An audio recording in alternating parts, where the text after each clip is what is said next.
Neste momento tão especial de adoração a Deus, em que João Ribe Palharim pregará com unção e autoridade a mensagem transformadora do Evangelho, os pregadores do telhado convidam você a abrir seu coração e permitir que o Espírito Santo fale aos seus ouvidos a palavra que transformará a sua vida. Mensagem de hoje: eles não sabiam de nada.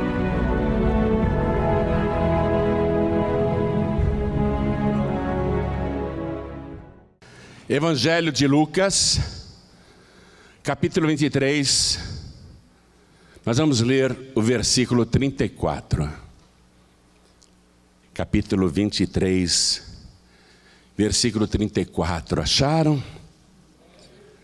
Jesus está pendurado na cruz. São aproximadamente 9 horas da manhã.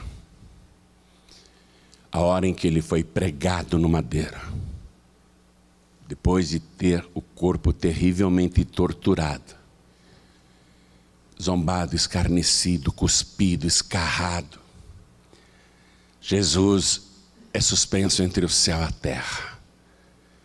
Ele é levantado da terra. Está na haste, levantado da terra. E ele mesmo, no meio daquela dor e agonia, dores indescritíveis, sede, cansaço, passou a madrugada acordado e apanhando. Mesmo naquela hora de terrível sofrimento, Jesus olha para o céu e diz estas palavras que eu vou ler para você aqui: Pai, perdoa-lhes, porque não sabem o que fazem. Isso para a gente soa de uma maneira tão inesperada, porque qualquer ser humano numa situação dessa rogaria pragas e maldições. Diria: vocês vão me pagar, um dia vocês vão ver o que vai acontecer com vocês. O que é de vocês está guardado.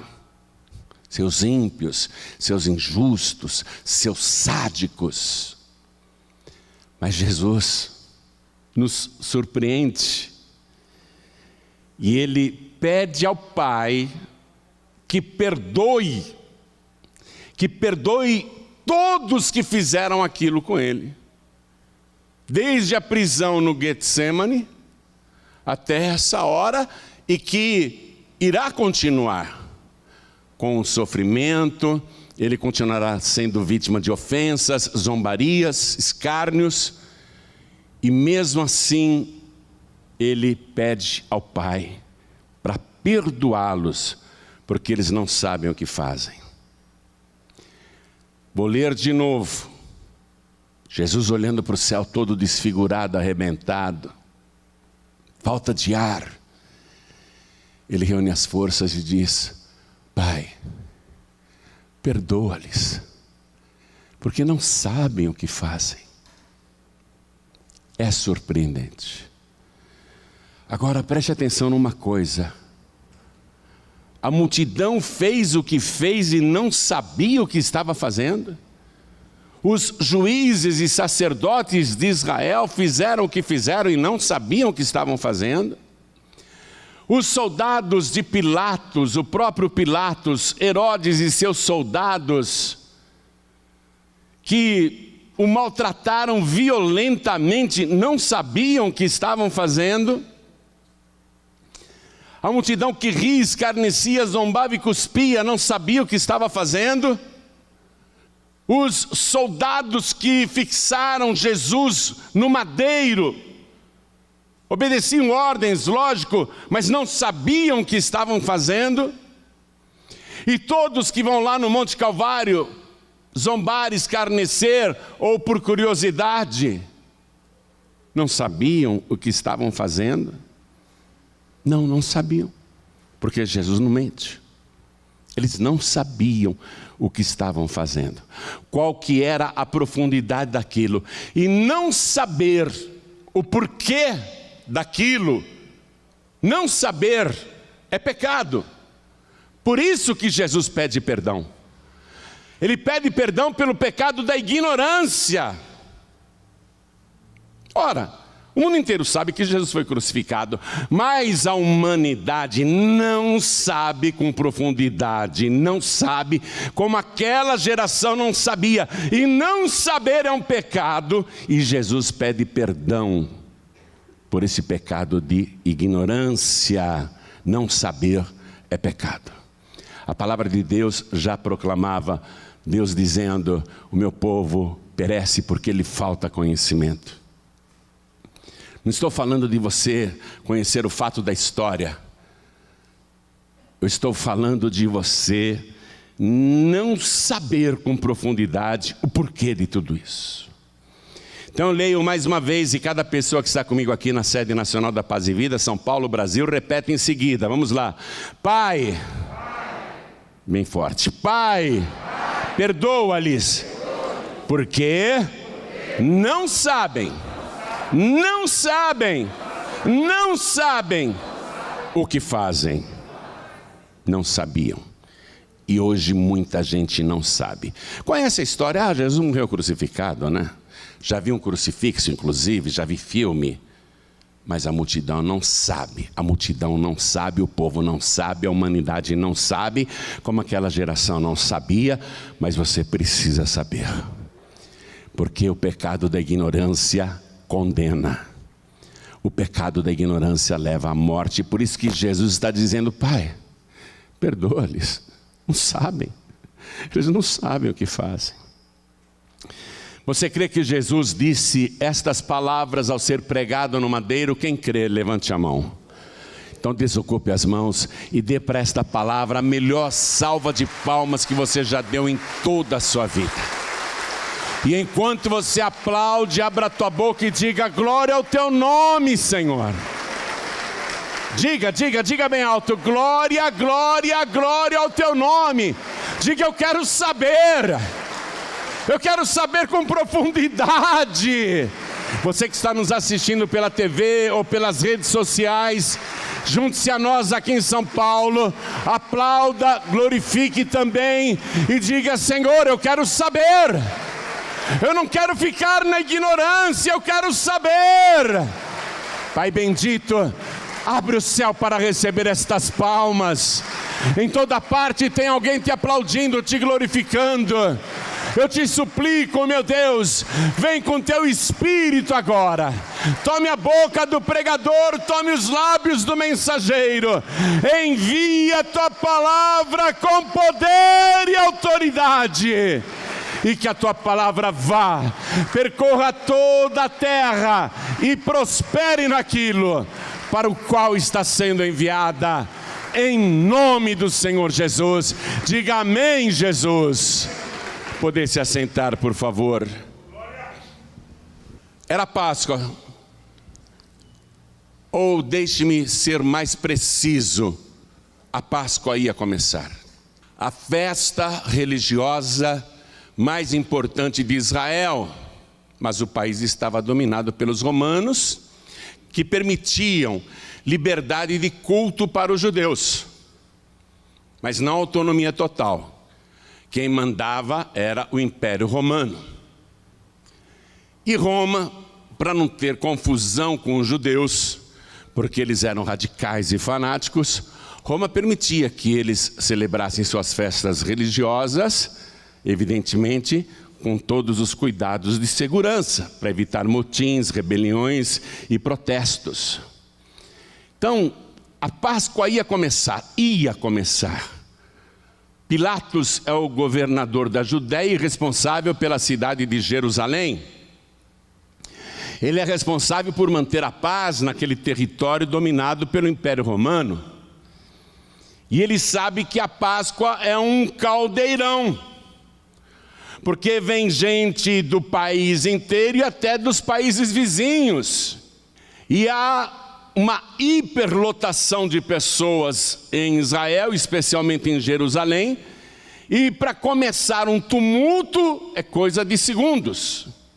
Pilatos tem experiência, Porque quando ele foi constituído governador da Judéia, ele entrou ali com as bandeiras que tinham os símbolos de Roma, entrou em Jerusalém e houve confusão. Porque os judeus não permitiam que símbolos profanos entrassem na cidade santa.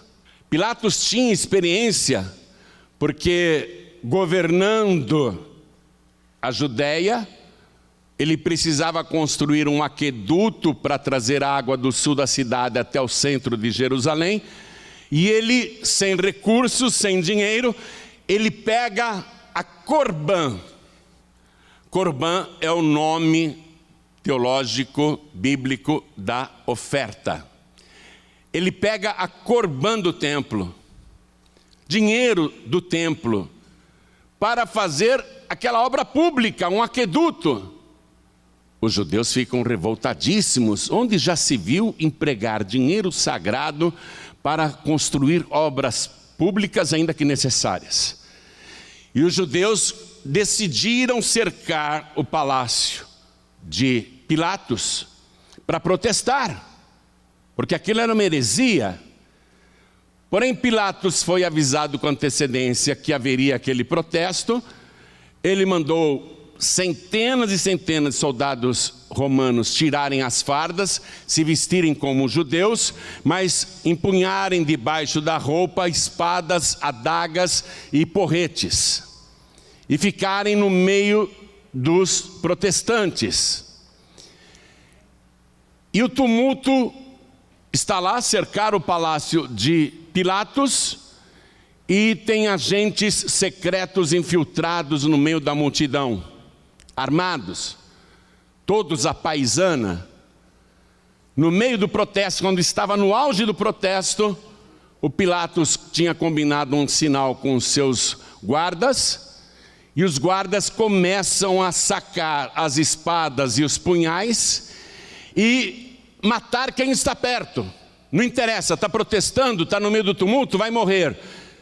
E aquela matança criou um desespero tão grande na multidão, era muita e muita gente, que além dos que morreram por pancadarias e por facadas e punhais e espadas, também muitos morreram pisoteados, porque no alvoroço todo mundo queria fugir, e muita gente, especialmente os mais fracos, foram derrubados e pisoteados pela multidão em fuga, e muita gente morreu.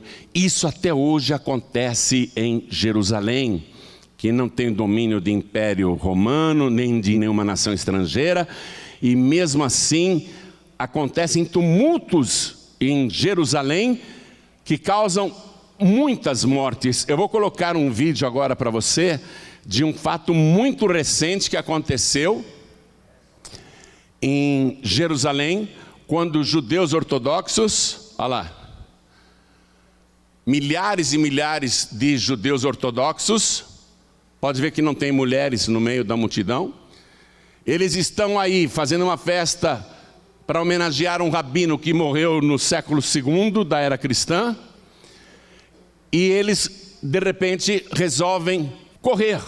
Alguém começou a correr, o resto do rebanho se assustou, e todo mundo quis correr, e muita gente, 45 pessoas foram pisoteadas e mortas, porque aqui nessa passagem de 3 metros de largura, não era possível passar aquela multidão de milhares e milhares de religiosos, e muitos mesmo morreram pisoteados. Foi uma tragédia muito grande. Assim é Jerusalém. Pilatos sabia que lá podia acontecer isso.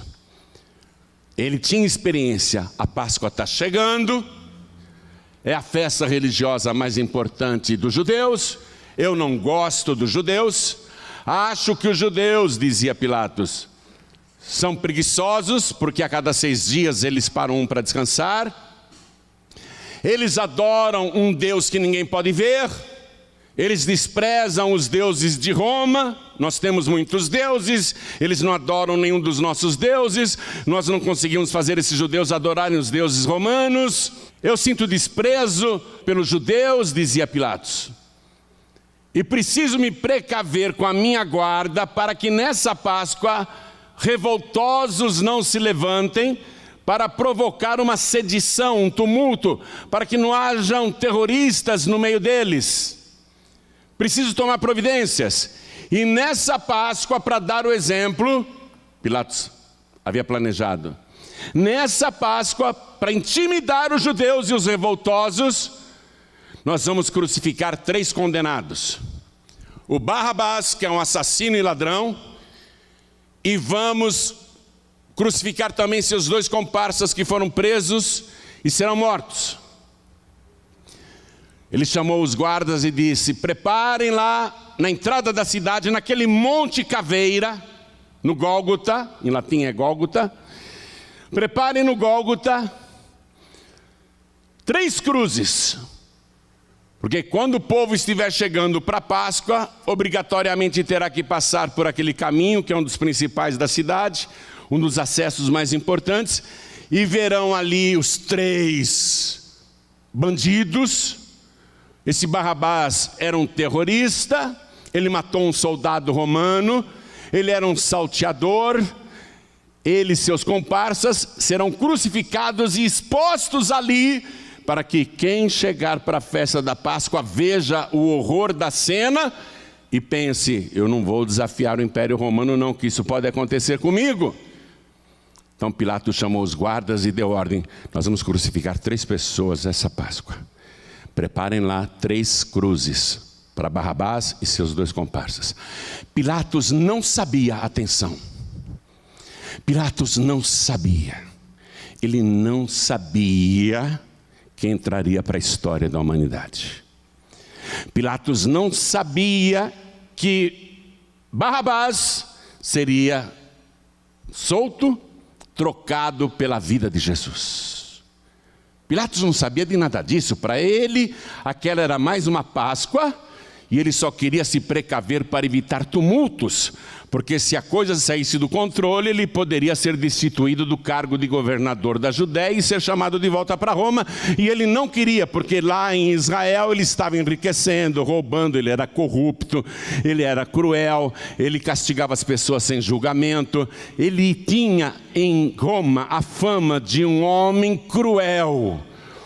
Pilatos tinha em Roma a fama de um homem mau, que castigava sem hesitação, que não tinha compaixão nem misericórdia de ninguém. Então Pilatos não quer perder o seu cargo e ele resolve intimidar todos que chegam em Jerusalém para a festa, colocando fora da cidade, mas bem na entrada, aquelas 3 cruzes, para crucificar Barrabás e seus 2 companheiros que foram presos. Pilatos não sabia de nada. Na cabeça de Pilatos era só isso. Aquela Páscoa era só isso, era só mais uma Páscoa que ele iria enfrentar com todos os cuidados. Pilatos não sabia de nada nem o que iria acontecer. Esse é o planejamento dele. Mas tem um planejamento paralelo no mundo espiritual. Tanto o reino dos céus como o reino das trevas estão trabalhando com outro planejamento, com outros fatos que irão acontecer, que Pilatos desconhece, não sabe de nada. Na Galileia, quem governava era Herodes. Herodes era um sujeito venal, um bajulador, desculpe a expressão, um puxa-saco. Ele adulava o Império Romano para se manter no cargo de governador da Galileia, porque Herodes não tinha sangue real, ele não era descendente de Davi, ele era indumeu, ele era um estrangeiro, ele era estranho para aquela linha sucessória. O seu pai foi colocado ali por Roma, ele herdou a Galileia, vive homenageando Tibério César, vive homenageando os imperadores romanos, os filhos dos imperadores, vivos ou mortos, vive fazendo obras e colocando nomes de personalidades e autoridades romanas, porque ele precisa se manter no cargo, porque ele também era corrupto, ele também era ladrão, ele também enriquecia desviando dinheiro. Então Herodes, ele está rompido com Pilatos. Eles não se falam mais. Até Jesus citou o fato. Jesus disse assim para os discípulos: vocês pensam que aqueles galileus que Pilatos matou e misturou o sangue deles com seus sacrifícios eram menos culpados ou mais culpados que vocês?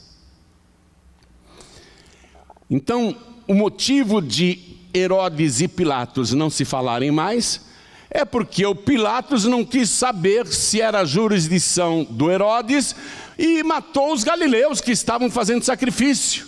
O sangue deles se misturou com o sangue dos sacrifícios. Então eles estavam rompidos desde aquela ocasião. Porém Herodes pensa assim: é Páscoa, o meu palácio fica em Jerusalém, eu tenho um palácio lá. É uma grande oportunidade eu ir para essa Páscoa. Vou ficar bem com o povo judeu, já que eu não sou judeu. Vou ficar bem com o povo judeu, vou ficar bem com o povo romano, e quem sabe consigo refazer a minha amizade com Pilatos, para ele não ficar falando mal de mim lá em Roma, para ele não ser meu opositor político. Então eu vou para Jerusalém nessa Páscoa com esse objetivo. Esse era o plano de Herodes. Herodes não sabia de nada. Ele não sabia das coisas que iriam acontecer. Ele está em Jerusalém. O palácio de Herodes é perto também do palácio de Pilatos. Por isso que Jesus será levado de um para o outro rapidamente. Herodes vai para Jerusalém. Ele não sabe de nada. Barrabás só sabe de uma coisa: que sexta-feira ele vai morrer crucificado. Sua vida de crimes chegou ao fim. Ele foi sentenciado, condenado, as cruzes estão prontas e ele vai ser morto. Barrabás só sabe disso. Sua hora final está chegando. Os seus dois comparsas também sabem disso. Nossa vida de crimes termina aqui, a gente vai ser crucificado, temos que ter força para aguentar esse sofrimento, mas vamos ser mortos. Eles só sabem disso. Eles não sabem de nada. Barrabás não sabe de nada. Judas Iscariotes pensava: nessa Páscoa eu vou me dar bem. Vou sair dela como um homem muito rico. Porque negociei com Anás e Caifás e com os sacerdotes de Jerusalém. 30 moedas de prata eles me ofereceram para trair Jesus e entregar o esconderijo de Jesus para que Jesus seja preso. Nessa Páscoa eu vou me dar bem, vou ser um homem rico, com 30 moedas de prata eu vou poder comprar muitas terras, eu vou poder ter muitos bens, muitos animais, muito gado. Era isso que Judas pensava. Judas não sabia de nada. Não sabia. Ele não sabia das profecias anteriores que daqui a pouco eu vou mostrar para você. Os discípulos de Jesus achavam que ele iria entrar em Jerusalém justamente na semana da Páscoa e ser coroado rei. Tanto que a mãe de Tiago e João chega nele e diz assim: Jesus, permita que estes meus 2 filhos no teu reino se assentem ao teu lado, um à tua direita e o outro à tua esquerda. Porque os discípulos estão achando que Jesus vai ser coroado rei. Eles não sabem de nada.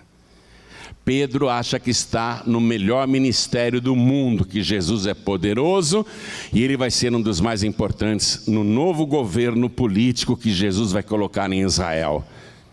Pedro está crente que vai se dar bem. Todos eles não sabiam de nada. Anás e Caifás, os 2 sumos sacerdotes de Israel, as 2 autoridades espirituais mais importantes da nação, deveriam saber mas não sabem de nada.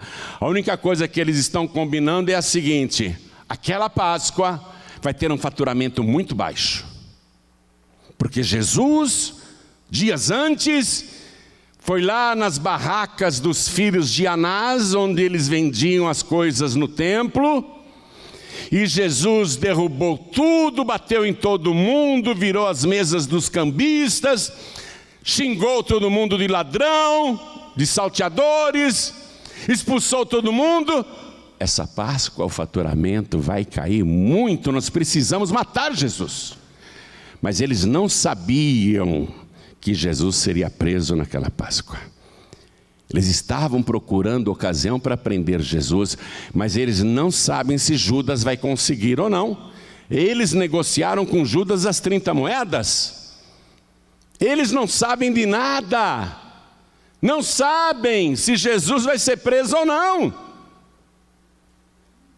A única pessoa que sabia de tudo teve a cabeça arrancada, separada do corpo. O nome dele era João Batista. João Batista sabia de tudo. Ele viu Jesus passando, apontou para Jesus e disse para a multidão: eis o Cordeiro de Deus que tira o pecado do mundo. Esse sabia. 2 vezes ele falou isso, 2 vezes ele fez essa pregação: eis o Cordeiro de Deus que tira o pecado do mundo. Mas cortaram a cabeça e separaram do seu corpo, entregaram numa bandeja, ou melhor dizendo, Herodes, aquele sujeito venal, mandou decapitar João Batista a pedido de uma dançarina, só porque ele gostou da dança da moça. Ele prometeu que daria o que ela quisesse. Ela caprichou na dança e pediu a cabeça de João Batista. O único que sabia de tudo era João Batista, e ele está morto agora. Mas todos os demais, todos que eu citei, e o próprio povo, o povo está pensando: semana de Páscoa em Jerusalém, é obrigatório a gente ficar lá uma semana, 7 dias. Nós vamos para Jerusalém então. O povo só sabia disso. O povo não sabia o que ia acontecer naquela Páscoa. Mas tem uma pessoa que sabe. Uma pessoa que está viva e sabe. E ele falou isso logo no início das suas pregações. Quando ele, com 30 anos, começou a pregar, ele explicou isso. Vá comigo no Evangelho de João. Evangelho de João, capítulo 3. Ele já sabia desde o começo o que iria acontecer naquela Páscoa. Evangelho de João, capítulo 3, versículo 14, ele diz assim: e como Moisés levantou a serpente no deserto, assim importa que o Filho do Homem seja levantado. Ele está falando de uma haste. Que o Filho do Homem seja levantado numa haste. Ele faz a comparação com aquele episódio de 1500 anos atrás, quando o povo era mordido por serpente no deserto e o povo morria, e Deus mandou Moisés colocar uma serpente numa haste, erguer, levantar aquela haste, e quem olhasse para a serpente, o veneno passava, era um antídoto, e a pessoa não morria. Aí Jesus cita essa passagem, e ele comenta, acompanhe comigo: e como Moisés levantou a serpente no deserto, assim importa que o Filho do Homem seja levantado. Ele sabe que vai ser levantado numa haste. Por quê? Para quê? É isso que as pessoas não sabem. Continuando aqui a leitura: para que todo aquele que nele crê não pereça, mas tenha a vida eterna. E ele mesmo diz: porque Deus amou o mundo de tal maneira, Deus vai fazer tudo isso por amor, que deu o seu Filho unigênito, para que todo aquele que nele crê não pereça, mas tenha a vida eterna. Porque Deus enviou o seu Filho ao mundo, não para que condenasse o mundo, mas para que o mundo fosse salvo por ele. Ele sabe. Ele sabe. Ele sabe o que vai acontecer.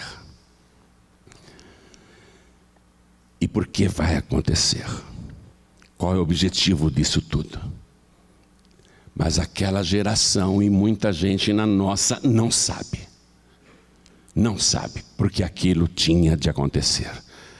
Aquilo já estava profetizado, já estava determinado.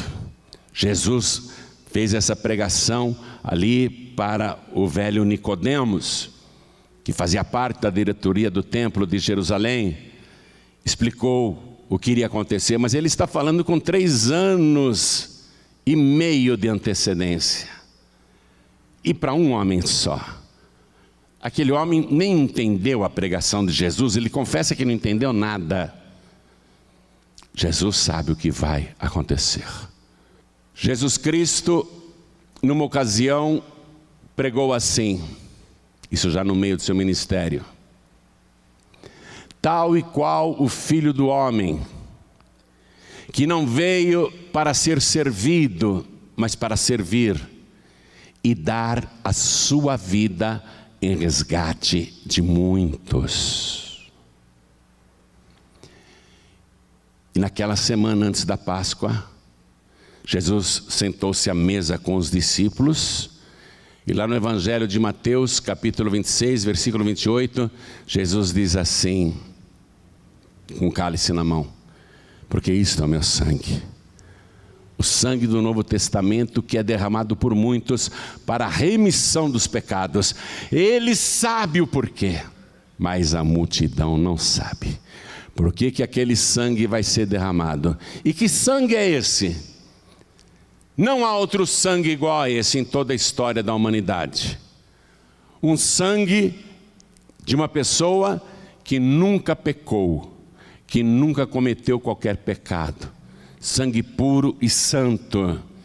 E ele sabe, Jesus sabe, que tem de derramar o seu sangue para que haja expiação dos pecados, para que haja vida eterna, para que os pecadores tenham chance, se crer nele, de serem salvos.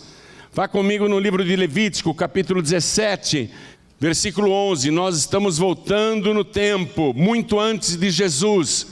1500 anos antes de Jesus, olha o que Deus falou para Moisés: porque a alma da carne está no sangue, pelo que vou-lo tenho dado sobre o altar, para fazer expiação pela vossa alma, para fazer a expiação pela vossa alma, porquanto é o sangue que fará expiação pela alma. Jesus é o Cordeiro de Deus que tira o pecado do mundo. Ele vai substituir os animaizinhos que eram sacrificados toda a Páscoa. E ele vai ser o Cordeiro humano, para tomar lugar dos seres humanos, para que haja um sacrifício perfeito em favor dos seres humanos. Um ser humano, e não um ser humano qualquer, sacrificado em favor de todos os outros seres humanos, derramando o seu sangue para o que ele disse? Remissão dos pecados. Remissão é a quitação da dívida. Quando o ser humano peca, ele está em dívida com Deus. A oração do Pai Nosso diz assim: perdoa as nossas dívidas, dívidas espirituais. Perdoa os nossos pecados, em outras palavras. Jesus Cristo vai dar o seu sangue para a remissão, para perdão das dívidas dos pecadores que nele crerem.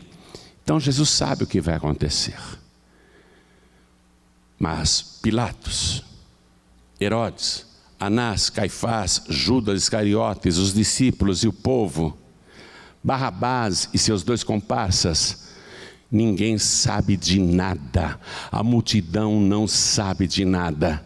Judas Iscariotes vai chegar perto. Quero que você vá comigo no Evangelho de Mateus, capítulo 27. Vamos ler a partir do versículo 3. Acompanhe.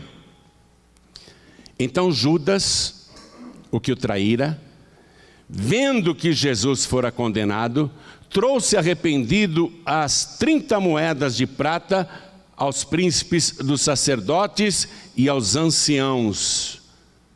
Arrependido não. Se ele estivesse arrependido, ele procuraria Jesus. Ele estava cheio de remorso. É bem diferente. Estou lendo o versículo 4, dizendo: pequei, traindo sangue inocente. Ele falou do sangue. Pequei traindo sangue inocente. Ele chegou perto do sangue. E ele crê que o sangue é inocente. E ele sabe que pecou. Ele chegou perto, minha gente. Chegou perto. Mas ao invés de procurar Jesus, ele pegou uma corda e foi se enforcar, porque os sacerdotes disseram: o que nós temos com isso? Isso é problema seu, isso é contigo. Versículo 5. E ele, atirando para o templo as moedas de prata, as 30 moedas, retirou-se e foi se enforcar. Foi se matar. Ele jogou de volta para os sacerdotes as 30 moedas de prata que o fariam um homem rico. Mas ele citou o sangue de Jesus. Porém, ele não se beneficiou do sangue do Cordeiro. Versículo 6. E os príncipes dos sacerdotes, tomando as moedas de prata, disseram: não é lícito metê-las no cofre das ofertas, porque são preço de sangue. Estão citando o sangue. Essas moedas são preço de sangue. Eles sabiam. Sabiam que era do sangue, não do sangue de um qualquer, mas do sangue de um santo, sangue puro. E tendo deliberado em conselho, compraram com elas o campo de um oleiro para a sepultura dos estrangeiros. Por isso foi chamado aquele campo, até o dia de hoje, campo de sangue. Veja, eles veem aquele sangue como sangue de morte. Eles usam as moedas para inaugurar um cemitério para os pagãos. E o nome do cemitério é Acéldama, que na língua deles significa campo de sangue. Eles estão citando o sangue, mas não sabem de nada. Judas não sabia de nada, esses sacerdotes não sabem de nada. E diz aqui a palavra que eles deram por aquele campo as 30 moedas, segundo o que o Senhor tinha determinado. Eles deram as 30 moedas e compraram aquele campo para ser o cemitério dos pagãos. O profeta Zacarias, no capítulo 11, versículo 13, ele tinha lá uma profecia que falava justamente sobre o porquê disso, as 30 moedas. E aonde que essas 30 moedas iriam parar? Disse: eu fui avaliado, esse é o belo preço que me avaliaram, 30 moedas de prata, e eu joguei essas moedas para o oleiro. O campo que vai ser comprado com as 30 moedas de prata lá pelos sacerdotes é o campo de um oleiro, cumprindo a profecia de Zacarias. Então, eles não sabiam de nada, deveriam saber, mas não sabiam. Agora, Jesus está na frente da multidão, todo arrebentado, e Pilatos ao lado dele. Jesus já está sangrando muito, está deformado, foi muito açoitado. Pilatos vai fazer uma última tentativa. Ele quer livrar Jesus, porque a mulher dele cochichou no ouvido dele: Pilatos, não entre na questão de ser justo, porque num sonho eu muito sofri por causa dele. Então Pilatos está com medo. Ele está tentando livrar Jesus, mas ele tem medo que a multidão se revolte, faça um tumulto e ele perca o seu cargo de governador. Ele também tem interesses pessoais, interesses próprios. Mas ele vai fazer uma tentativa, ele coloca o assassino Barrabás. Barrabás, então vamos te levar lá para o julgamento. Mas não é para a cruz? Não, é para o julgamento de Jesus. Aí colocam Barrabás ao lado de Jesus. E Pilatos pergunta: qual dos dois vocês querem que eu liberte? O Barrabás, que é um assassino e salteador, um malfeitor, ou Jesus, que vocês conhecem bem, que tem fama no nosso país inteiro? Quem que vocês querem que eu solte? E os sacerdotes incitaram a multidão para que começasse a gritar: solta Barrabás, solta Barrabás. Todo mundo foi na onda e começou aquela gritaria: solte Barrabás, solte Barrabás. Pilatos ficou surpreso, mas a multidão está pedindo para soltar Barrabás. Mas o que eu faço com Jesus? Crucifica-o, crucifica-o, crucifica-o. E o vozerio cresce. A multidão foi influenciada pelos religiosos que estavam lá no meio da multidão e eram inimigos de Jesus. Crucifica-o, crucifica-o. E todo mundo começou: crucifica-o, crucifica-o. Pilatos chegou perto. Ele olha para Jesus. Jesus está ensanguentado da cabeça até os pés. Ele tem uma coroa de espinhos na cabeça. Ele está muito arrebentado. Aos seus pés tem uma poça de sangue. Seu sangue está escorrendo pelos muitos cortes no corpo inteiro. Pilatos olha para Jesus todo banhado de sangue, coberto de sangue. Aquele sangue que faz a expiação. O sangue puro e santo que perdoa os nossos pecados. Pilatos olha para Jesus e ele não sabia. Porque se ele soubesse, jamais pediria uma bacia com água para lavar as mãos e dizer: estou livre do sangue desse justo. Ele jamais diria: eu estou livre do sangue desse justo. Pelo contrário, ele pegaria as suas mãos: dá licença, Jesus, eu sei que o seu sangue é puro, santo. Eu quero lavar as minhas mãos no seu sangue. Desculpa, Jesus. Eu sei que é o seu sangue que me purifica de todos os meus crimes, corrupções e pecados. Desculpa, Jesus, deixa eu passar a mão aqui, deixa eu me banhar no seu sangue. Ele passaria a mão no rosto, mas Pilatos não sabia. Por isso que ele pediu uma bacia com água. A multidão não sabia. Porque Pilatos disse: estou livre do sangue desse justo. Olha o que a multidão gritou: o seu sangue caia sobre nós e sobre os nossos filhos. Estou lendo o versículo 25. Toda a multidão gritou isso. O seu sangue caia sobre nós. A multidão chegou perto, minha gente. É o sangue que tem que vir sobre nós. Mas eles falaram no sentido de cair como condenação, como espada, e não como expiação. A multidão, se soubesse que sangue era aquele, teria dito: que o seu sangue nos cubra e nos purifique de todos os pecados e faça expiação pelas nossas vidas. Mas eles não sabiam de nada. Barrabás não sabia de nada. Como é que pode? Eu ia morrer hoje, pregado na cruz, e ele vai morrer no meu lugar? Barrabás não sabia de nada.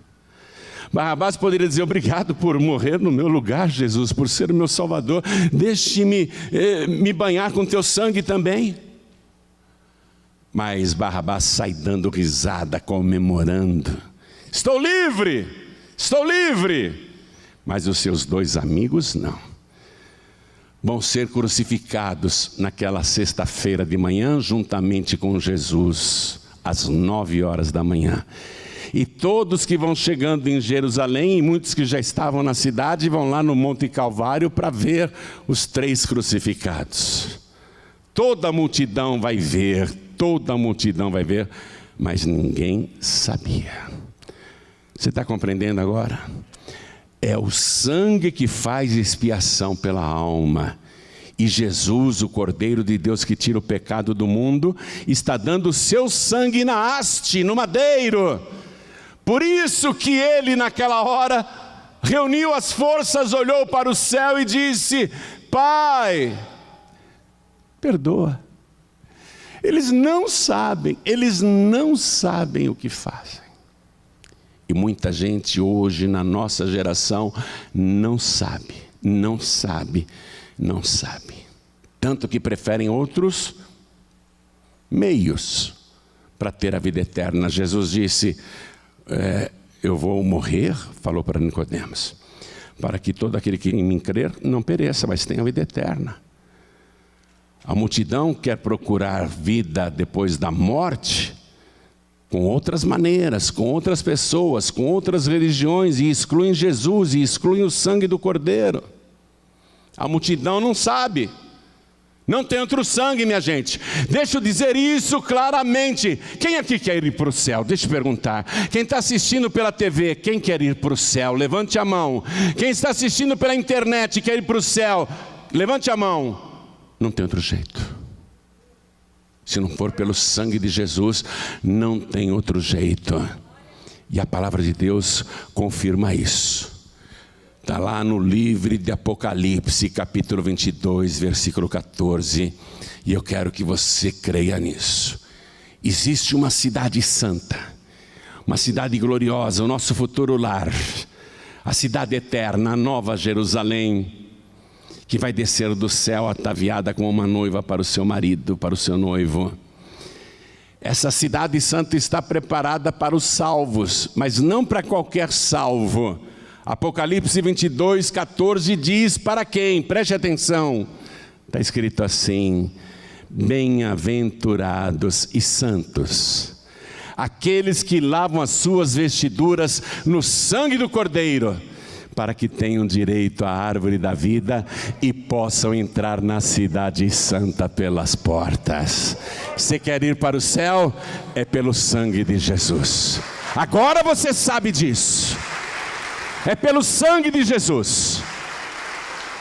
Quer se banhar no sangue de Jesus? Quer que o sangue de Jesus apague o seu passado? Quer que o sangue de Jesus te purifique de todo pecado? Ai, pastor, mas eu quero, porém eu sou uma pessoa muito ruim, muito má. Já fiz tantas coisas erradas. Coisas vergonhosas eu fiz. Eu quero ir para o céu. Mas será que o sangue de Jesus me purifica de todo o pecado? Eu aponto novamente para o Monte Calvário. Quase 3 horas da tarde. Do lado esquerdo de Jesus tem um crucificado que zomba de Jesus. Está morrendo e zomba. Do lado direito de Jesus tem outro crucificado, que não participa da zombaria. Pelo contrário, ele repreende o companheiro de assaltos. Ele diz para o seu ex-amigo: você não tem temor de Deus mesmo estando na mesma condenação? Nós estamos aqui porque os nossos atos nos trouxeram aqui, nós merecemos. Mas e ele? Que mal fez? O amigo zombador se cala. Aí esse bandido olha para Jesus, que está nos seus últimos momentos. Ele tem que render o espírito às 3 horas da tarde, a hora do sacrifício do Cordeiro. Quase 3 horas da tarde, esse bandido olha para Jesus e diz: Senhor, lembra-te de mim quando entrares no teu reino.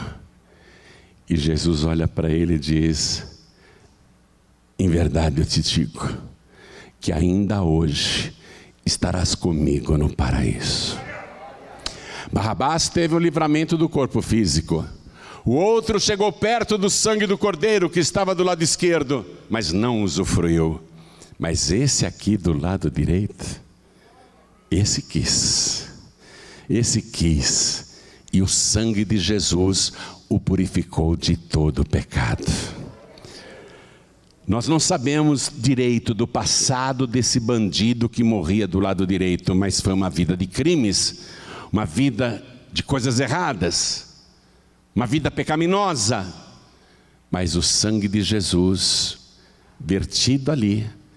E Jesus tinha dito para Nicodemos: assim como Moisés levantou a serpente no deserto, assim importa que o Filho do Homem seja levantado, para que todo aquele que nele crer tenha a vida eterna. O bandido creu em Jesus. Ele estava contaminado pelo pecado, envenenado pelo pecado, condenado pelo pecado, mas Jesus, com seu sangue, é o antídoto para o pecado. E pode ser o pior pecado, o sangue de Jesus nos purifica de todo o pecado. Eles não sabiam, mas Jesus sabia. Quero que todos fiquem de pé.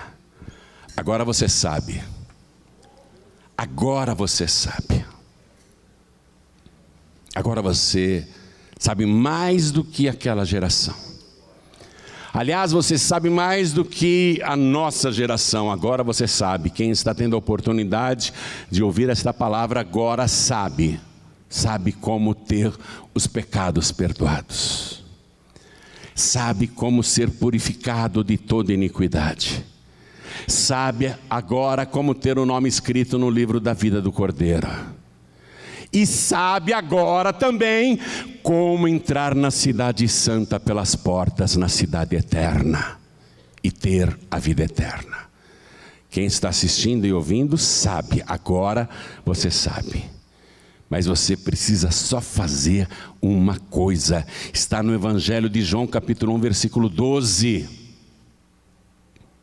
Lá está escrito assim: mas a todos quantos o receberam, não é aceitar não, Jesus não precisa ser aceito por ninguém, mas a todos quantos o receberam, porque Deus deu, recebe quem quer, mas a todos quantos o receberam, deu-lhes o poder de serem feitos filhos de Deus. Receber Jesus te dá o direito de ter o seu nome escrito no livro da vida. Receber Jesus te dá o direito de ter a sua dívida de pecados paga pelo sangue do Cordeiro. Receber Jesus é se purificar para um dia entrar na cidade eterna pelas portas. Receber Jesus. Receber. Mas atenção, não é só dizer eu recebo. É dar para Ele exclusividade. Não pode ter outra pessoa, viva ou morta. Pessoa que foi santa no passado não serve. Só são bem-aventurados aqueles que lavam as suas vestiduras no sangue do Cordeiro. Só tem a expiação dos pecados quem recebe Jesus como único, suficiente, exclusivo e eterno Salvador. Quer recebê-lo? Quem quer? Levante a mão direita assim bem alto. Todos que querem. Olha quanta gente. Vai ter festa no céu porque o teu nome vai ser escrito no livro da vida. Vem aqui para frente porque o livro da vida vai ser aberto e o teu nome vai ser escrito lá agora. Todos que ergueram as mãos, vem aqui para frente. Vamos aplaudir ao Senhor Jesus. Vamos aplaudir ao Senhor Jesus. Não fique no seu lugar, vem aqui para frente. Todos que ergueram as mãos, vem aqui para frente. Isso, venha com pressa. Jesus é muito rápido para anotar os nomes, viu? Não pensa que ele é lerdinho que nem eu, que fala, soletra o teu nome que eu não entendi. Repete que eu não entendi. Jesus te conhece. Conhece a tua vida, o teu passado, a tua história. Vamos aplaudir ao Senhor Jesus. Olha quanta gente que está chegando. Ele está anotando rapidamente o teu nome no livro da vida. O meu já está lá. O meu nome está lá. Tem que ficar. E ficar para sempre. Jesus disse assim, atenção agora para todos. Nessa pandemia muita gente se desviou. Muita gente fraquejou na fé. Muita gente abandonou a fé. Isso aconteceu nessa pandemia. Você tem que voltar para Jesus. Você tem que voltar para os braços do Pai. Jesus disse, quem perseverar até o fim será salvo. E ao que vencer, olha o que ele disse. Ao que vencer, de modo algum riscarei o seu nome do livro da vida. Quer dizer que o nome de uma pessoa que foi escrito pode ser riscado. O meu nome está lá. Mas se eu me desviar, se eu abandonar a fé, Se eu voltar para o mundo, se eu voltar a fazer as coisas que eu fazia antes de entregar a vida para Jesus, eles vão olhar e falar assim: risca o nome do João Ribe, não faz mais parte do nosso reino, ele está no reino das trevas agora, risca o nome dele. É por isso que eu tenho medo. Medo não, eu tenho pavor. Eu morro de pavor para que o meu nome não seja riscado do livro da vida. Nós não podemos permitir que os nossos atos aqui na terra excluam o nosso nome no livro da vida. Eu estou falando com quem está aqui. Vem para frente, filho pródigo, filha pródiga, e todos que estão sem igreja, vem para cá. E você que está assistindo pela TV ou pelas redes sociais, está afastado, afastada, volta para Jesus agora. Quem perseverar até o fim será salvo, e ao que vencer, de modo algum riscarei o seu nome do livro da vida. Você tem que vencer. Falta tão pouco. Você não está vendo essa pandemia no mundo, os incidentes em Israel, as guerras, os tsunamis, furacões, terremotos, vulcões em erupção, queimadas, aquecimento global, tudo que está acontecendo no planeta, fome, miséria, violência, desamor. Você não está vendo os sinais aí que Jesus descreveu? O que mais você quer? Vai continuar afastado, afastada? Vai continuar com essa vida sabendo que Jesus disse: quando essas coisas estiverem acontecendo, levantai as vossas cabeças, porque está próxima a vossa redenção. Você sabendo disso, vai continuar com essa vida, dando a desculpa da pandemia? Volta para Jesus agora. Quem está me ouvindo à distância, volta para Jesus agora. E se tem mais alguém que quer vir à frente, aproveite agora, porque eu vou dobrar os meus joelhos aqui. Peço que você dobre também. Procura manter um pouco de distância um do outro. Isso. Coloque a mão direita sobre o teu coração. A igreja continue de pé e estenda a mão direita na direção de cada pessoa aqui ajoelhada. E você que está de joelhos, e quem está também à distância, é possível se ajoelhar, entregar a vida para Jesus, voltar para Jesus? Então se ajoelhe. Não é possível, pastor João Ribe, eu estou numa condução ouvindo aqui a pregação no radinho do celular. Não tem como me ajoelhar, eu estou dentro de um trem, de um metrô, de um ônibus. Então coloque a mão direita sobre o teu coração. Pastor João Ribe, eu estou no hospital assistindo essa mensagem, mas eu quero entregar a vida para Jesus, eu não tenho como me ajoelhar. Coloque a mão direita sobre o teu coração. Pastor João Ribe, eu estou engessado da cabeça aos pés, eu estou imobilizado. Então pisque com os seus olhos, mande um sinal para Deus. E você que pode, com a mão direita sobre o seu coração, ore assim comigo: meu Deus e meu Pai. Não tenha vergonha não, diga: meu Deus e meu Pai. Eu não sabia, mas agora eu sei que a minha expiação, o perdão dos meus pecados, só é possível com o sangue de Jesus. O único sangue que tem poder para me purificar, apagar o meu passado. O único sangue que me dá o passaporte para entrar no paraíso e depois na cidade eterna, na Nova Jerusalém.